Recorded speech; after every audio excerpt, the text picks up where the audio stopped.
სიმართლე რო გითხრათ, უწოდეს მწამებლები ამათ. დიპლომატიური ენა ევროკავშირის წარმომადგენლობის ოფისში დღეს დიპლომატებმა სინდისის პატიმრების ოჯახის წევრებთან შეხვედრისას დაივიწყეს და ოლიგარქის რეჟიმის ქმედებებს სახელი დაარქვეს. ადამიანებიც უკვე ჭუიდან არიან ესენს გადასულები ვერ უძლებენ, უკვე დიპლომატიური ენის შენარჩუნებაც კი უჭირთ. ამ მთავრობის, ეგრეთ წოდებული მთავრობის მიმართ და ყველაფერს ვიზამთ დაკვირვებით.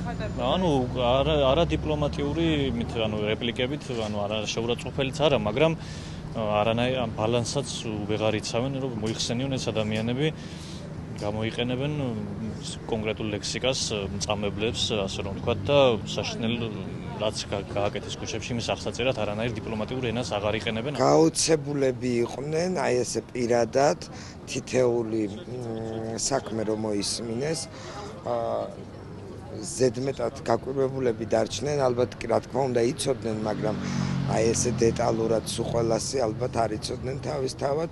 სინდისის პატიმრების ოჯახის წევრებმა დღეს პაվել ჰერჩინსკის თხოვეს უმოკლეს დროში გაძლიერდეს საანქციები ოლიგარქსა და მის გუნდზე, რადგან ფიქრობენ, რომ დიპლომატიური პასპორტის ჩამორთმევა ივანიშვილს უკან არ დაახევინებს. ერთადერთი რის გამოც შეიძლება ოლიგარქმა ციხის კარი უკანონო პატიმრებს გაუხსნას და ახალი არჩევნები ჩანიშნოს, საფრთხეა, რომელიც მის ბევრ ფულს უნდა შეექმნას. ჩვენ ყველანაირად უნდა ვიბრძოლოთ და გავიტანოთ ჩვენი ამბავი ევროპაშიც, ამერიკაშიც და ნახოთ რა შედეგს გამოიღებს. ველოდებ ეს იყო ღია ტექსტით, რომ ეს ეგრეთ წოდებული ხელისუფლება გამოსულია წყობიდან. თვითონაც ახსენეს სიტყვა, რომ გამწარებულები არიან ყველა მათი ქმედების გამო. ჩვენც რა თქმა უნდა მოვითხოვეთ ეს სანქციები, ბევრჯერ გაჟღერდა ეს, რადგან ვიცით, რომ მხოლოდ მათი პასპორტების დაბლოკვა არაფერს არ ნიშნავს და უნდა იყოს მკაცრი ფინანსური საქციელი. ჩემი კონკრეტული მოთხოვნა იყო, რომ რაც შეიძლება მაქსიმალურად მკაცრი ბერკეტები იქნას გამოყენებული ევროკავშირის მიერ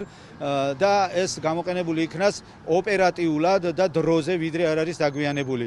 და კიდე ერთი თხოვნა მქონდა, ყველაფერი გააკეთოს ევროკავშირმა და ევროპის ყველა ქვეყანამ, რომ ჩვენი თავი, ჩვენი ქვეყანა, ჩვენი საქართველო არ დაუთმონ რუსეთს. ევროკავშირის წარმომადგენლობის ოფისში დღეს ჟურნალისტი ნესტან ცეცხლაძე იმის სათქმელად მივიდა, რომ მისი დატყვევებული კოლეგის მდგომარეობა მძიმეა.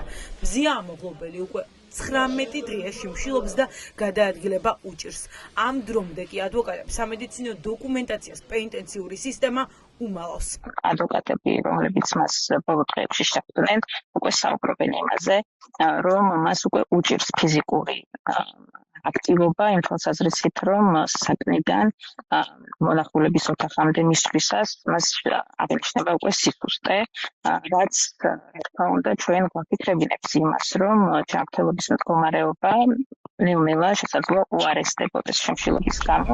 მზია ამაღლობელი საქმე ქვეყნის საზღვრებს უკვე გასცდა. ევროსაბჭოს ადამიანის უფლებათა კომისარი პირდაპირ ამბობს, რომ საქმე სიკვდილ სიცოცხლის ზღვარზეა. მზია ამაღლობელი თავისუფალი მედიის სიმბოლოა, ასე ფიქრობენ ევროპარლამენტარები.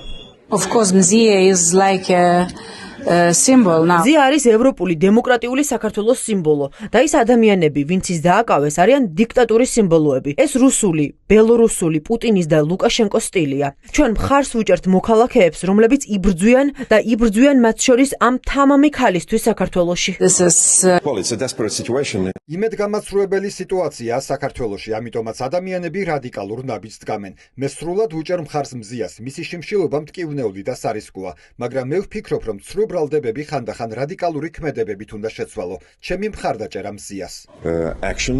მოშიმშილე ქალი ჟურნალისტის გათავისუფლებას მოითხოვენ ჩვენი ქვეყნის პარტნიორები. ყველასთვის ცხადია, რომ მზია ამაღლობელის განსაზღვრების სკამზე დასმდოცნება განსაზღვრების სკამზე სვამს დამოუკიდებელ მედიას. Mzia has to be freed immediately. მზია სასწრაფოდ უნდა გათავისუფლდეს, ის არ უნდა იყოს ციხეში. მე მხარს ვუჭერ მშვიდობიანი პროტესტისადმი ბრუტალური რეპრესიის ყველა მსხვერპლს, მოქალაქეებს, დამოუკიდებელ ჟურნალისტებს, პოლიტიკური პარტიების წევრებს. ეს საშინელებაა, ეს არის უბრალო დემოკრატიული უკუსვლა. ეს უკვე იზრდება ავტორიტარულ რეჟიმში. მზია ამაღლობელი is an example. მზია ამაღლობელი მაგალითია თავისუფალი და დამოუკიდებელი მედიის. ევროკავშირისთვის, დემოკრატიისთვის თავისუფალი მედიის არსებობის ქვაკუთხედია. სადაც მედია დამოუკიდებელია, სადაც სადაც სამართალდამცავების ქმედებები პროპორციულია. არ შეიძლება წნეხი და ზეწოლა მედიაზე, რადგან მედია არის დემოკრატიის საზომი და ამ საქმეში მე მზიას მხარეს ვარ. რეჟიმის დატყობებული ჟურნალისტის გათავისუფლების მოთხოვნით აქციები აწდება. ხვალ ზია ამაღლებელთან ერთად ყველა სინდისის პარტიის გასათავისუფლებლად ფართო მასშტაბიანი მსვლელობა საქართველოს რამდენიმე რეგიონში ერთდროულად დაიწყება. ყოველ პარასკევს საპროტესტო გამოსვლები მიეძღვნება პოლიტპატიმრებს იქამდე, ვიდრე ყველა ტყვე იზოლატორს არ დატოვებს.